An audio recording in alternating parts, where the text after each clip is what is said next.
Good morning students, my name is Rahman. Welcome to e commerce zone. E commerce zone में आपका स्वागत है। आज मैं आपको पढ़ाने जा रहा हूं ग्रामर का बहुत ही इंपॉर्टेंट टॉपिक जिसको बोलते हैं वॉइस। अगर आप कुछ जॉब करना चाहते हैं, अगर आप कंपटीशन एग्जाम निकालना चाहते हैं या तैयारी कर रहे हैं, चाहे बोर्ड का या 11-12 का, तो आप मान के चलिए 3 से 4 मार्क्स के क्वेश्चन डायरेक्टली या इनडायरेक्टली इस चैप्टर से ज़रूर पूछे जाते हैं जिसका नाम है वॉइस। वॉइस देखिए होता है एक्टिव एंड पैसिव। कभी कभी क्वेश्चंस क्या होता है पैसिव में पूछ जा सकता है और कभी कभी एक्टिव में पूछ सकता है, यानी एक्टिव वॉइस को पैसिव में बदलना होगा और पैसिव को एक्टिव में बदलना होगा।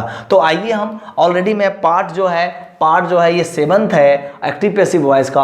और काइंडली इससे पहले मैं आपको बोलना चाहूँगा ई कॉमर्स जोन को लाइक करें, सब्सक्राइब करें और शेयर करें। एंड लाइक से सब्सक्राइब अगर आप पसंद लगेगा तो ज़रूर करेंगे, मुझे पूरा उम्मीद है। और काइंडली इस वीडियो को पूरा अंत तक देखें। इससे पहले आप ई कॉमर्स जोन जा करके आप प्ले लिस्ट में जा करके 1 to 6th पार्ट जो बना हुआ आप उसको देखेंगे फॉर बेटर अंडरस्टैंडिंग। ओके, चलिए बिना टाइम वेस्ट किए हम आते हैं। आज 6th नंबर का पार्ट है। ऑलरेडी मैं बताया था आपको टेंस जो जनरली 8 टेंस जो होते हैं उसका पैसिव वॉइस यूज होता है, कॉमन ही होता है। बाकी बात 4 अनकॉमन होते हैं, अनकॉमन मतलब नहीं यूज होता है। तो आज हम पास्ट परफेक्ट टेंस की बात करेंगे। ऑलरेडी मैं टेंस पढ़ा चुका हूँ, उसका भी आप वीडियो जाके देख लेंगे। मैं 16-17 पार्ट बनाया हूँ काइंडली। इसमें क्या होता है एक्टिव वॉइस में क्या होता है हेड प्लस V3 क्या होता है, क्या होता है हेड प्लस V3। ये सब्जेक्ट तो कन्फर्म रहेगा, हर जगह छिपा रहता है। और ये पैसिव वॉइस का क्या होगा head plus been plus V3, ये आपका पैसिव वॉइस पहचान होगा। बट आपको ज़्यादा समझ में नहीं आएगा। आइए हम आपको कुछ एग्जाम्पल के जरिए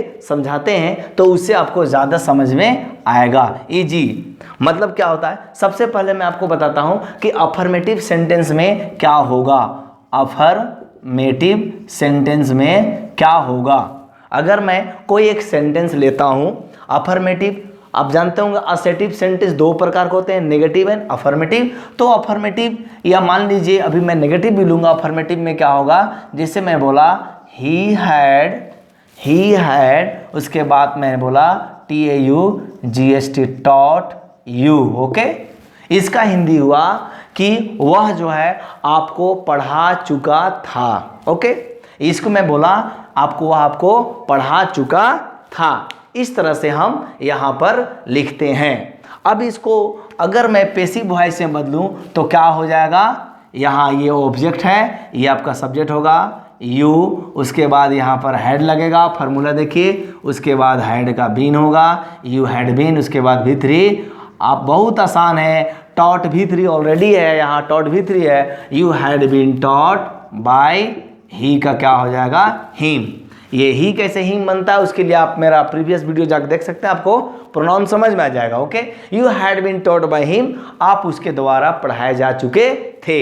इस तरह से आप यहाँ पर देख सकते हैं। नाउ अगर मैं बात करूँगा ये नेगेटिव का, अगर मैं नेगेटिव सेंटेंस का बात करूँगा तो आप जानते होंगे नेगेटिव में क्या होता है, नो और नोट रहता है। तो नेगेटिव में क्या हो गया, जिससे मैं याद रखिएगा हैड सभी प्रोनाउन के साथ रहते हैं, यानी जितना भी सब्जेक्ट होगा आपका, यानी ऑल के साथ। ऑल मतलब क्या हुआ, जैसे ही हो गया आपका, सी हो गया, दे हो गया, ओके, आपका फिर बॉयज हो गया अगर सब्जेक्ट रहेगा तो, ओके, और उसके बाद क्या हो गया यू हो गया। तो सभी के साथ याद रखिएगा सिर्फ हैड लगेगा, इसमें कोई दूसरा चक्कर नहीं है, सिर्फ हैड लगाना है। Getting me? नाउ नेक्स्ट में यहाँ पर आएंगे। सो सी हैड नॉट, देखिए हैड नोट को आप यहाँ पर हैड प्लस नोट अगर है तो आप इसको हैडेंट भी कर सकते हैं। ये आपका जो होगा हैडेंट,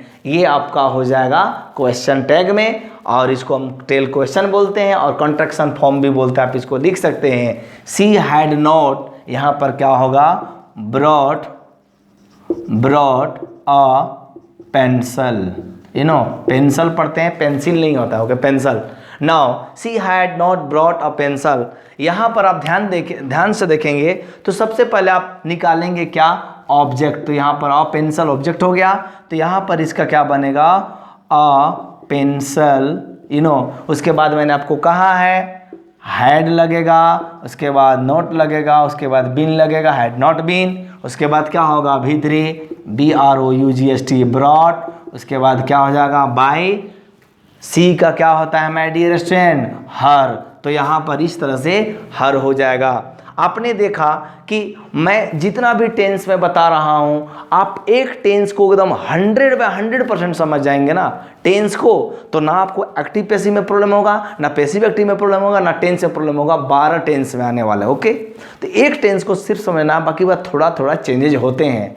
तो मैं आपको बता रहा हूँ ये नेगेटिव में हो गया। अब मैं अगर इसका एक और सेंटेंस लेता हूँ, अगर मैं इसका यस ओके और अगर नो मैं क्वेश्चन लेता हूँ, यस नो मैं क्वेश्चन लेता हूँ, तो इसमें क्या होता है आप देखेंगे। यस नो क्वेश्चन का मतलब क्या हुआ? हेड बाहर आ गया, हेड क्या हो गया? बाहर आ गया।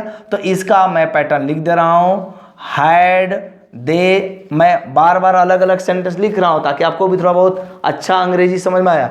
हैड दे, उसके बाद लिखूंगा written, written, had they written for NOVELS novels. क्या वे लोग 4 उपन्यास लिख चुके थे? अब देखिए इस तरह का आपको मैं बता चुका हूँ। ये 4 नॉवेल्स क्या हो जाएगा? ये ऑब्जेक्ट हो जाएगा। तो यहाँ पर चूंकि हैड तो लगेगा ही पहले ही, यहाँ कोई लफड़ा नहीं है। हैड यहाँ पर क्या हो जाएगा? 4 नॉवेल्स। क्यों होगा हैड 4 नॉवेल्स? क्योंकि ये जो ऑब्जेक्ट है यहाँ सब्जेक्ट बनेगा, और हैड मैं आपको बता चुका हूँ दोनों में हैड है, कहीं हैज और है वाला तो चक्कर है नहीं। हैड 4 नॉवेल्स, उसके बाद क्या हो जाएगा? बीन, उसके बाद रिटर्न रिटर्न बाय दे का क्या होता है my dear student? Them. Okay, तो यहाँ पर आप देम लिख देंगे, क्वेश्चन मार्क हो जाएगा।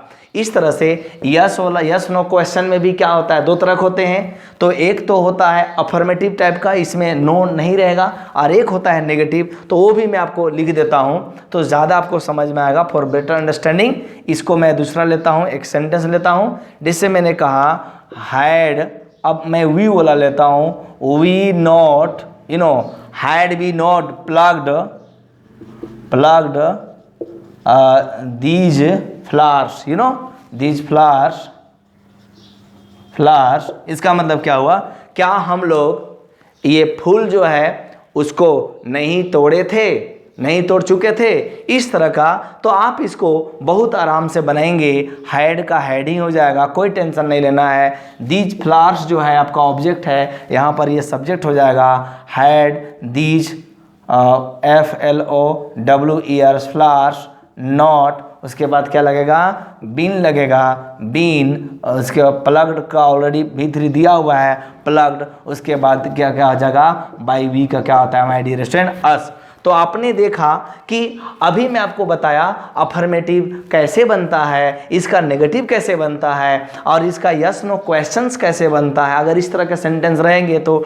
अब आपको इसमें मैं आपको एक चीज़ और बता रहा हूँ, उसमें WH क्वेश्चन, इसको मैं मिटा रहा हूँ। WH क्वेश्चंस लेता हूँ। WH ऑलरेडी मैं बता चुका हूँ। WH अगर जिनको समझ में नहीं आता है तो आप जान लीजिए हु, व्हाट, वेयर, व्हिच, और आपका व्हाट मैं बोल चुका हूँ, हाउ। इस तरह का जो वर्ड होता है, इसका अगर हिंदी किसी सेंटेंस में यानी हिंदी सेंटेंस के बीच में रहता है तो उसका हम ट्रांसलेट इनटू इंग्लिश करते हैं, और वो भी आपका पहले आएगा। ओके, हिंदी बीच में रहेगा, हिंदी में बीच में रहेगा, और याद रखिएगा इंग्लिश में पहले आएगा। जैसे मैं बोलता हूँ आप कैसे हैं, तो हिंदी में तो बीच में आया, लेकिन जब मैं इसको इंग्लिश से बोलूँगा तो हाउ आर यू बोलूँगा, हाउ पहले आ जाएगा। ओके, तो यहाँ पर WH क्वेश्चन में मैं आपको पहले बता चुका हूँ, सिर्फ हु का क्या होता है? बाय हुम होता है, बाकी बात सबका मैक्सिमम वही होता है। अब मैं एक सेंटेंस के जरिए आपको बता रहा हूँ, तब आपको ज़्यादा समझ में आएगा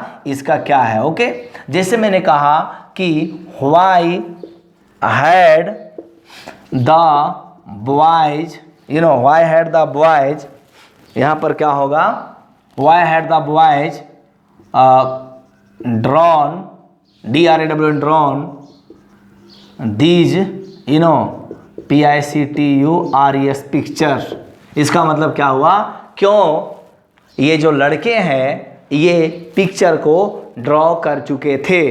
तो यहाँ इस तरह से आपको कोई हड़बड़ाने की जरूरत नहीं है। डोंट बी पैनिक, आप मेरे साथ रहिए, आपको A to Z एकदम अच्छा आसान समझ में आ जाएगा। वाई को मैं वाई वाई दे दिया और हैड ही होगा। क्यों? क्योंकि मैं बता चुका हूं यहाँ कोई लफड़ा नहीं है, सिर्फ हैड है, वाई हैड। उसके बाद अब आइए, अब तो ऑब्जेक्ट आएगा ना, चूंकि ये पैसिव वॉइस है तो ऑब्जेक्ट में क्या है, ये आपका दीज पिक्चर ऑब्जेक्ट है। आप ऑब्जेक्ट को पहचानने का तरीका मैं बताया था, वाट नॉन लिविंग के लिए आता है, ओके, और हुम किसके लिए आता है, पर्सन के लिए आता है, ओके। तो अगर व्हाट और हुम का अगर मैं क्वेश्चन करता हूं और अगर आंसर मिल गया तो वो मेरा क्या हो जाएगा, ऑब्जेक्ट होगा। जैसे देखिए, व्हाट द बॉयज ड्रॉन, क्या बच्चे लोग ड्रॉइंग किए थे, दिस पिक्चर, आंसर आ गया।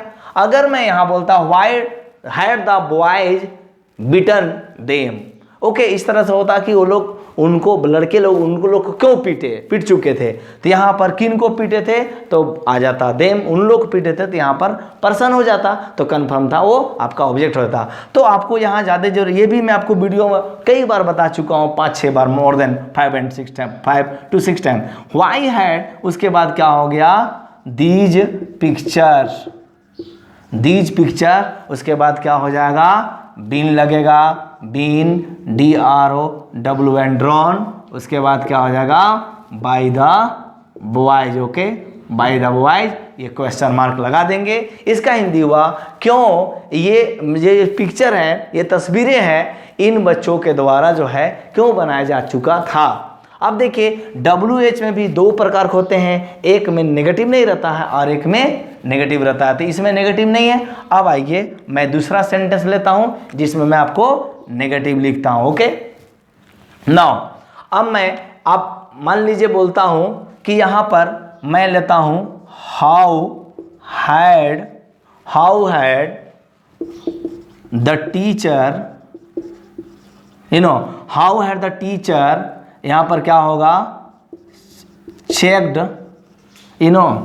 दीज कॉपीज, ये आपका हो गया, ओके। तो यहां पर कहीं हेड नहीं है, तो यह हाउ हैड द टीचर, यहां पर होगा नोट लगा देंगे, नोट चेक्ड दीज कॉपीज।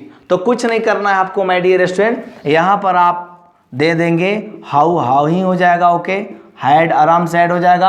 अब देखिए, दीज कॉपीज क्या हो जाएगा, दीज कॉपीज क्या हो जाएगा आपका ऑब्जेक्ट, यहां पर सब्जेक्ट बनेगा, प्लस नोट होगा, प्लस बीन होगा, प्लस क्या होगा, how had these copies not been, क्या होगा, चेक्ड हो जाएगा, sorry, CHECKD, checked by the teacher, okay. ये आपका क्वेश्चन मार्क हो जाएगा। क्वेश्चन मार्क अगर नहीं देंगे तो 100% सेंटेंस गलत हो जाएगा, एरर हो जाएगा, ओके। तो आपने देखा कि इस तरह से मैं अगर देखता हूं तो आपका पास्ट परफेक्ट टेंस का A to Z मैं लगभग 6 पैटर्न होता है, 6 पैटर्न को बता चुका हूं। और याद रखिएगा, इससे ज़्यादा क्वेश्चंस कहीं नहीं पूछेगा। अगर मैं हु का बात करता हूं तो who had taught you English, ठीक है, आपको कौन पढ़ा चुका था इंग्लिश। अगर मैं एक हु का बात करता हूं तो आप इस तरह से ले सकते हैं, यहाँ पर हु हैड, यहाँ पर है who had TAUGST taught you English, आपको अंग्रेजी कौन पढ़ा चुका था, ओके। तो इस तरह से आप लेते हैं तो आप इसको बता सकते हैं कि bye whom had English been taught, इस तरह से हो सकता है। आप इस तरह से देखेंगे तो 1 मिनट, तो मैं बता रहा था कि अगर मैं बोला कि who had taught you English, तो मैं इसको यहाँ पर आपको ध्यान देने वाली बात है कि यहाँ पर यू का कुछ नहीं होगा, क्योंकि सवाल किया जा रहा है कि आपको अंग्रेजी कौन पढ़ा चुके थे। तो यहाँ इसका होगा हु का बाय हुम, हैड का हैड हो गया। अब यहाँ पर ये ऑब्जेक्ट है, यहाँ पर ये सब्जेक्ट होगा, by whom had English been taught, okay. तो इस तरह से आप देखते हैं कि आपको अंग्रेजी जो है किसके द्वारा पढ़ाया जा चुका था। तो आपने देखा ये पार्ट 7 में active and passive voice, that is called past perfect tense, already मैं बता चुका हूं। आपको मैक्सिमम जो आपका कोई भी कंपटीशन हो भारत का या कोई भी एग्जाम हो, इससे ज़्यादा बाहर क्वेश्चंस नहीं पूछेगा। आपको मैं बता रहा हूं, सिर्फ माय डियर स्टूडेंट्स ये आपको पहचानने की जरूरत है, हाइड प्लस V3 रहेगा तो एक्टिव वॉइस हो जाएगा पास्ट परफेक्ट टेंस का, और हाइड बीन प्लस V3 रहेगा तो ये पैसिव वॉइस हो जाएगा पास्ट परफेक्ट टेंस का। तो आपको ये समझ में आया होगा। इस पूरे वॉइस चैप्टर को खत्म होने दीजिए, आप काइंडली मेरे साथ बने रहिए। उसके बाद मैं आपको बता रहा हूं एक्सरसाइज 4 से 5 में कराऊंगा, उसमें मैक्सिमम कंपटीशन का जो क्वेश्चंस होता है उसको मैं सॉल्व करूंगा। तब तक के लिए आपसे मैं विदा लेता हूं, आप कहीं जाइएगा नहीं। आपका दिन अच्छा हो। Thank you very much. इस उम्मीद के साथ मैं आपसे विदा लेता हूं।